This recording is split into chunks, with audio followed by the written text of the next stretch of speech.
The red carpet interview, if you're What not does like that a mean? top tier outlet, you're just like shoved at in the middle or the end, and you're Right. just like, Group hey, interviews. would you guys like to talk to the writer's friend? I'm like, did he write the movie? No, That's just the his version friend. I did. Yeah, Roxy. yeah. Oh God! So- I know, or the composer. Yeah, right. Like, this is the composer. What did he compose? Not this movie, but he's a composer. If you're interested. He's just here. And a lot of people that come out to Los Angeles or see red carpets are like, oh my God, that job must be so glamorous. Yeah. It's not. No, not at all. It's not. No. What's like, give me a terror, like a nightmare story. Oh my God, I totally have one. So this was like, I don't know, probably 8 years ago or so. It was right at the height of like the Jersey Shore stuff. Yes. And like all the kids were getting like hired to like do red carpet stuff.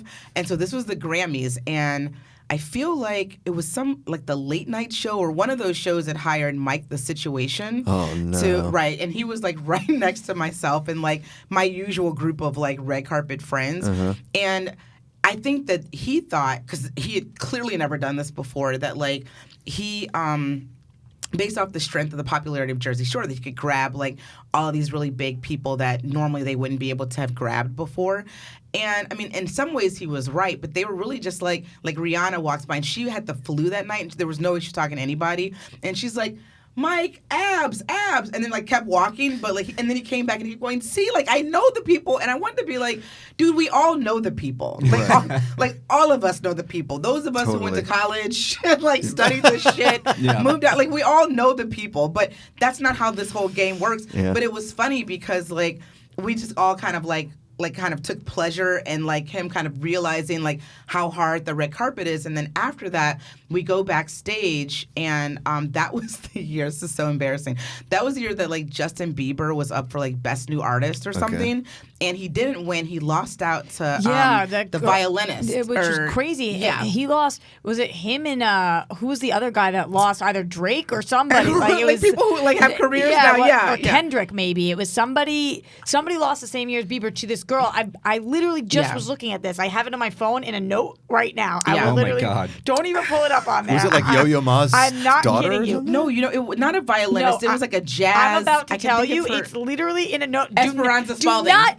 Yes. What did I say about Yes, this? no, you're so right. Let me show you this. I Zach want. We're Brown riffing. band? We're riffing. I want you guys to see that this is in a note on my phone. I will. Wow, look at this. that. This is my 10 biggest snubs of the decade. That It's is an article that I'm hilarious. writing, and right here, does it not say Esperanza Spalding Yes. wins Grammy for Best New Artist over Drake and Bieber? Yes. And Shouts out. Florence and the Correct. Machine and Florence Mumford and Machine Sons. and Mumford. Sons. That was a crazy year. Insane Yes. in the membrane. Like, Well, what? Well, JB. Anyway, not relevant. No, I'm saying, and I love JB, but he was not happy that night. Shocked. He was not happy backstage, and I remember one of my friends, the same guy who had toughed it out with me with the situation on the red carpet. We kind of like got sassed, as he likes to say. He's like, we got sassed by Justin Bieber backstage, no. and he's like, 15-year-old Biebs. right. He's like, I went to college. Like, he was like, why does no one understand like what this job actually is? It looks so cool to everybody back home in Totally. Michigan on Facebook. Yeah. And I mean, it is, because at the end of the day, you're not laying asphalt